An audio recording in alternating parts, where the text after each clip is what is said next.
وَلَقَدْ يَسَّرْنَا الْقُرْآنَ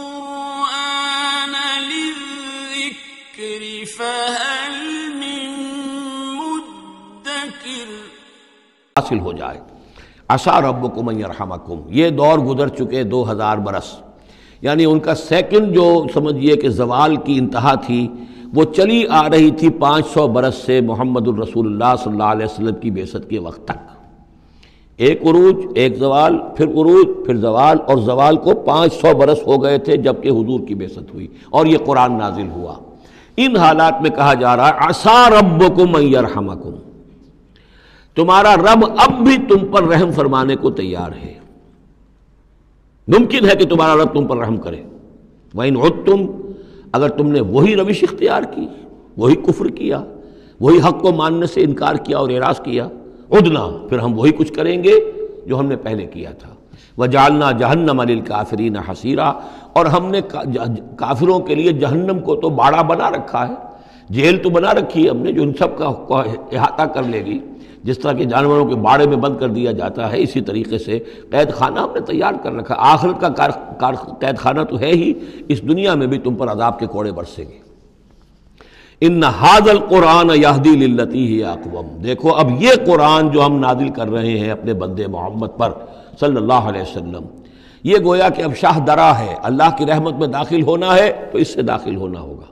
اس کو مانو تو تمہارے لیے اللہ کی رحمتوں کے دروازے پھر کھل جائیں گے۔ جو بھی اللہ نے وعدے کیے ہیں اپنے اس آخری نبی اور ان کی امت کے لیے، تم بھی اس میں شامل ہو جاؤ گے، انہی کی برکتوں سے تم بھی حصہ پاؤ گے۔ ان ھذا القرآن یہدی للتی ہے اقوم، یقیناً یہ قرآن ہے جو اب راستہ دکھا رہا ہے اور رہنمائی کر رہا ہے اس راہ کی طرف جو سب سے سیدھی ہے، اقوم۔ وَيُبَشِّرُ الْمُؤْمِنِينَ، اور بشارت دیتا ہے اہل ایمان کو، الَّذِينَ يَعْمَلُونَ الصَّالِحَاتِ، جو نیک عمل بھی کریں، أَنَّ لَهُمْ أَجْرًا كَبِيرًا، کہ ان کے لیے بہت بڑا اجر ہے، وَأَنَّ الَّذِينَ لَا يُؤْمِنُونَ بِالْآخِرَةِ۔ اب دیکھیے جہاں بھی وہ بات آتی ہے عمل کی خرابی کی تو ایمان بالآخرہ کا تذکرہ، اور وہ لوگ کہ جو ایمان نہیں رکھتے آخرت پر، آتدنا لہم عذابا علیما، ان کے لیے تو ہم نے فراہم کیا ہوا ہے دردناک عذاب۔ یہ پہلا رکوع 10 آیات کا بہت ہی اہم ہے تاریخی اعتبار سے، اور اس کو سمجھنا چاہیے۔ یہ خد و خال یہ ہماری ہی گویا کہ امت مسلمہ ایک ہم ہیں، الحمدللہ امت محمد میں شامل ہیں، لیکن یہ بھی ایک امت مسلمہ تھی، یہ سابقہ امت مسلمہ ہے، اور ابھی یہ ختم نہیں ہوئی ہے، موجود ہے۔ اگر ڈپوزڈ ہے، معزول کر دی گئی ہے، وہ دوسری بات ہے، اور تقریباً 2000 برس سے یہ بڑے سختیوں کے اندر تھی، لیکن اب تقریباً 100 برس سے یہ ابھر کر آ گئی ہے، اور یوں سمجھیے کہ اب 2 پتنگیں اوپر چڑھ رہی ہیں۔ ایک سابقہ امت مسلمہ کی 1917 سے چڑھنی شروع ہوئی، بالفور ڈکلریشن، 1948 میں اسرائیل بن گیا، 1967 میں اسرائیل کی جو توسیع ہو گئی،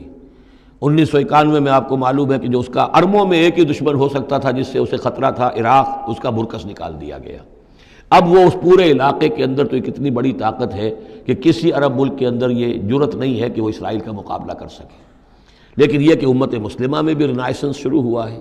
یہ بھی اپنے انتہائی زوال کو پہنچ چکی تھی اس صدی کے آغاز میں۔ پہلی جنگ عظیم کے بعد جب سلطنت عثمانیہ ختم ہوئی، خلافت ختم ہو گئی 1924 میں، تو اس کے بعد سے یہاں بھی ایک رینائسنس شروع ہو چکا ہے۔ یہاں بھی پھر آزادی کی تحریکیں چلیں، پھر جو ریوائیول کی تحریکیں، احیائی تحریکیں، جماعت اسلامی کی تحریک، اخوان کی تحریک، مظلومی پارٹی، اسی طریقے سے جو ایران میں تھے فدائی، یہ تحریکیں چل رہی ہیں۔ تو اس کو بھی جاننا بہت ضروری ہے کہ یہ جو صدی ہماری گزری ہے، اب ختم ہو رہی ہے، اس صدی کے دوران ہمارا ایک زوال کا عمل بھی چل رہا تھا، اور ایک یہ کہ ایک نئی ترقی کی طرف بھی ہم آگے بڑھے ہیں رفتہ رفتہ۔ یہ دونوں پروسیس سائیڈ بائی سائیڈ، مرج البحرین یلتقیان بینہما برزخ لا یبغیان، یہ دونوں عمل چل رہے ہیں۔ ان تمام چیزوں کا صحیح اندازہ ہونا چاہیے، ذہن میں خاکہ ہونا چاہیے، تاکہ کوئی شخص دین کی خدمت کر رہا ہو تو اسے معلوم ہو زمان و مکان کے اعتبار سے میں کہاں ہوں، کس جگہ کھڑا ہوں، ماضی کیا ہے، سامنے کیا ہے، داہنے بائیں کیا حالات ہیں۔ تو یہ ساری چیزیں جو ہیں ان کو سمجھنا بہت ضروری ہے۔ چنانچہ وہ جو میں نے چند کتابوں کا تذکرہ کیا ان کو غور سے پڑھیے، 2 مختصر ہیں، 2 ذرا اس سے بڑی ہیں۔ وَيَدْعُو الْإِنسَانُ بِالشَّرِّ دُعَاءَهُ بِالْخَيْرِ، اور انسان پکار بیٹھتا ہے شر جبکہ وہ پکار رہا ہوتا ہے اپنے نزدیک خیر۔ یعنی جب انسان دعا کرتا ہے اللہ یوں کر دے، اسے یہ معلوم نہیں کہ یہ اس کے لیے شر ہے، مانگ رہا ہے۔ جیسا کہ ہم پڑھ چکے ہیں سورہ بقرہ میں، عسا ان تکرہوا شیئا وہو خیر لکم، اے اللہ یہ چیز مجھ سے دور کر دے، جو چیز تم ناپسند کرتے ہو حقیقت میں اس میں تمہارا خیر ہے، وعسا ان تحبوا شیئا وہو شر لکم، اور ہو سکتا ہے تم کسی شے کو پسند کرو اور اس میں تمہارے لیے شر ہے۔ اللہ یعلم وانتم لا تعلمون، اللہ جانتا ہے تم نہیں جانتے۔ اصل بات کیا کہ اللہ کے حوالے کیا جائے، تفویض الامر، اے اللہ تیرے حوالے، سپردم بے تو مایا خیش را تو دانی حساب کم و بیش را، تیرے علم میں جو چیز میرے لیے خیر ہے وہ فیصلہ فرما دے، چاہے مجھے اچھی لگے یا بری لگے، لیکن تیرے علم میں۔ اللہم انی استخیرک بعلمک واستقدرک بقدرتک واسألک من فضلک العظیم، میں تو تیری قدرت سے قدرت چاہتا ہوں، تیرے علم سے خیر چاہتا ہوں، مجھے کیا پتہ کس شے میں خیر ہے کس میں شر ہے، تو جانتا ہے۔ لیکن انسان کیا ہے، وہ تو اپنی عقل کو آگے رکھتا ہے، اے اللہ یوں کر دے، ایسا ہو جانا چاہیے، حالانکہ اس کو نہیں معلوم کہ بے وقوف جو شے مانگ رہا ہے وہ اس کے لیے خیر نہیں ہے، شر ہے۔ وَيَدْعُو الْإِنسَانُ بِالشَّرِّ دُعَاءَهُ بِالْخَيْرِ، اور انسان مانگ بیٹھتا ہے اپنے لیے شر، جبکہ وہ مانگ رہا ہوتا ہے اپنے تئیں، اپنے خیال میں، اپنے ذوق میں خیر۔ وَكَانَ الْإِنسَانُ عَجُولًا، اور انسان بہت جلد باز ہے، اس جلد بازی کی وجہ سے، شارٹ سائٹڈنس کی وجہ سے وہ شر کو خیر، خیر کو شر سمجھ بیٹھتا ہے۔ وَجَعَلْنَا اللَّيْلَ وَالنَّهَارَ آیَتَيْنِ، اور ہم نے رات اور دن کو دو نشانیاں بنا دیا ہے۔ فَمَحَوْنَا آیَةَ اللَّيْلِ، تو ہم نے رات والی نشانی کو تو تاریک بنا دیا، اسے مٹا دیا، محو کر دیا۔ وَجَعَلْنَا آیَةَ النَّهَارِ مُبْصِرَةً، اور دن والی نشانی کو ہم نے سجھانے والی بنا دیا، روشن کر دیا۔ لِتَبْتَغُوا فَضْلًا مِّن رَبِّكُمْ، تاکہ اس روشنی کے اندر تم اپنے رب کا فضل تلاش کرو، تمہاری جو معاشی جد و جہد ہے اس کے لیے بھاگ دوڑ کر سکو۔ وَلِتَعْلَمُوا عَدَدَ السِّنِينَ وَالْحِسَابَ، اور دن اور یہ رات کا جو فرق ہے اور تفاوت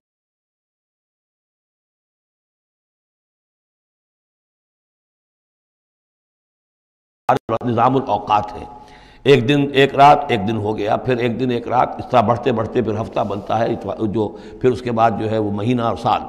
وَكُلَّ شَيْءٍ فَصَّلْنَاهُ تَفْصِيلًا، اور ہم نے ہر چیز کو پوری طرح کھول کھول کر بیان کر دیا ہے۔ وَكُلَّ إِنسَانٍ أَلْزَمْنَاهُ طَائِرَهُ فِي عُنُقِهِ، اور ہر انسان کے ہم نے چپکا دیا ہے اس کی قسمت یا اس کی نحوست یا اس کی خوشبختی یا اس کی جو بھی ہے بدقسمتی، یہ سب چیزیں انسان کی اپنی گردن میں ہم نے کہیں چپکا دی ہیں۔ اب اللہ جانے کہ یہ کوئی واقعتاً اس کی کوئی مادی حقیقت بھی ہے،